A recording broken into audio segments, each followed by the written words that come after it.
Hello, my name is Clay George. I'm a biologist with the Georgia Department of Natural Resources Non-Game Conservation Section, and I'm responsible for managing our North Atlantic right whale program.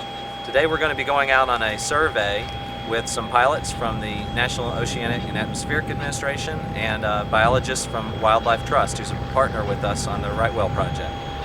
The point of the surveys today is we're going to go out and fly between shore and 30 miles offshore from Cumberland Island to Blackbeard Island, Georgia, and we're going to look for any right whales that we can find, whether those be right whales with calves, moms with calves, or just random individual right whales that are traveling around offshore.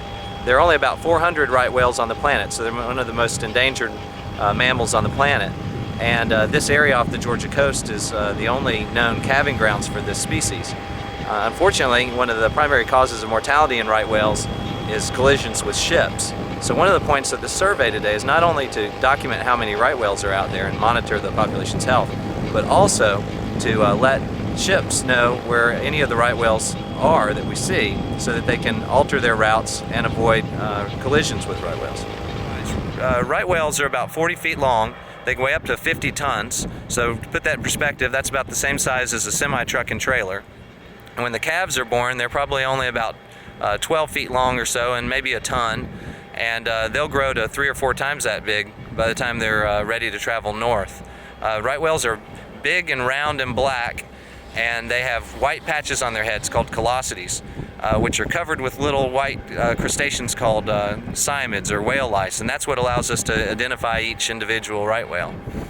They have a really big fluke, and they have a flat back with no dorsal fin, and when they blow, their blow is V-shaped, so that's how if you're out on the water and you see a V-shaped blow or a big flat back on a whale, that's almost certainly a right whale.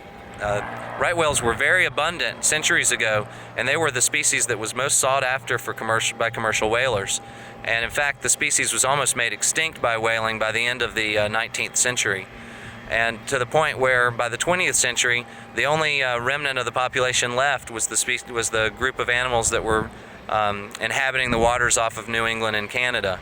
And it took almost 100 years for scientists to realize that the right whales were coming down here to the Georgia coast and Florida coast to have their calves. The reason these photographs are important is that every individual right whale is uniquely identifiable by the pattern of white callosities on their head. And so when we take the photos, we can go back into the lab after the flight is done and determine which individual right whales we've actually seen that day. That's how we know that we've seen 180 right whales this season. And so what we know now, after watching these animals from the air for decades now, is that each fall, the pregnant females travel down the Atlantic coast from the northeast and Canada, and they come down here and they have their calves, and they spend 4 months or so swimming around here in these warm, protected waters off the Georgia and northeast Florida coast, and they nurse their calves, and the calves get bigger. And then they, when the calf's big enough, they travel north back to waters off New England and Canada to feed. In fact, so the right whale surveys start in the 1st of December, and they go through the end of March. So we're basically right here at the end of the season. This season has been a record season for right whale calving. There's actually been 39 calves documented. That might not sound like a lot, but there have been seasons when only 1 right whale calf has been sighted. And so we're very optimistic that that this year and other good calving years could ultimately result in an increasing population. Aside from moms and calves, a lot of individual non-breeding right whales have also been seen this season. In fact, a total of over 180 individual right whales have been documented by the Wildlife Trust survey team this season. That's almost a third of the entire right whale population.